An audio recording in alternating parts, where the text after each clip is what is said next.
माथेरान येथील शार्लोट लेक या ठिकाणी पाण्यात उतरून पोहण्याचा आनंद घेणाऱ्या तिघा पर्यटकांचा बुडून मृत्यू झाला आहे। 10 जणांचा ग्रुप माथेरान येथे पर्यटनासाठी आल्यानंतर शार्लोट लेकमध्ये उतरले आणि तेथील पाण्याचा अंदाज न आल्याने तिघांचा बुडून मृत्यू झालाय। सध्या तपास कार्य सुरू असून एका पर्यटकाचा मृतदेह काढण्यात यश देखील आला आहे। नवी मुंबई येथील काही तरुणांचा ग्रुप पर्यटनासाठी माथेरान येथे आला होता। आज दुपारी माथेरानमधील शार्लोट लेक परिसरात गेल्यानंतर त्या ग्रुपमधील काही तरुण लोक हे लेकमधील पाण्यात उतरले आणि त्यानंतर त्या तलावातील पाण्याचा अंदाज त्यांना काही आला नाही।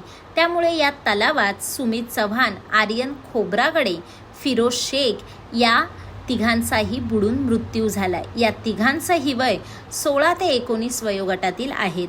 पर्यटक पाण्यात बुडाले असल्याची माहिती मिळताच माथेरान पोलीस आणि सह्याद्री आपदा मित्र हे शार्लोट लेक येथे धावून आले। मात्र संध्याकाळ होत असल्याने पाण्यात उतरून शोध घेणाऱ्या आपदा तरुणांना अडचणी येऊ लागल्या। मात्र अंधार पडेपर्यंत एका तरुणाचा मृतदेह बाहेर काढण्यात त्यांना यश आले होते।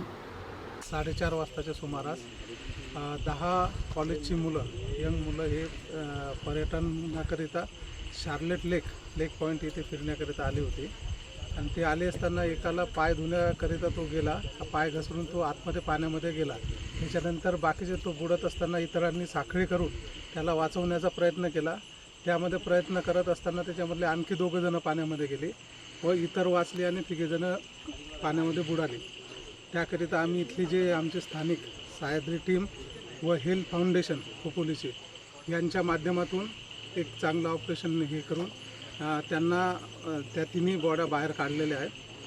त्याकरिता मी दोन्ही टीमचे पोलीस स्टेशनतर्फे आभार मानतो आणि आजचं ऑपरेशन व्यवस्थित सक्सेस झालं। आज माथेरानमधील शार्लोट लेकमध्ये काही पर्यटक या ठिकाणी आले होते आणि एन्जॉय करता करता त्याच्यातील एक पर्यटक पाण्यामध्ये शार्लोट लेकच्या त्या पात्रामध्ये गेला आणि त्याला पोहता आलं नाही। त्या कारणे तो बुडत असताना त्याला वाचवण्यासाठी इतर त्याचे मित्रमंडळी त्या ठिकाणी गेली, परंतु दुर्दैवानं एकामागोमाग एक असे तिघांचा या ठिकाणी बुडून मृत्यू झालेला आहे। सुदैवानं बाकीचे त्याचे मित्र बाहेर निघालेले आहेत। माथेरान पोलीस स्टेशनच्या माध्यमातून आम्हाला जेव्हा कॉल आला तेव्हा आम्ही या ठिकाणी आलो।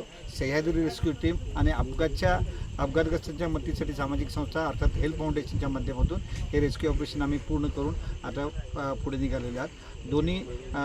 तिन्ही शव रिकवर केलेले आहेत।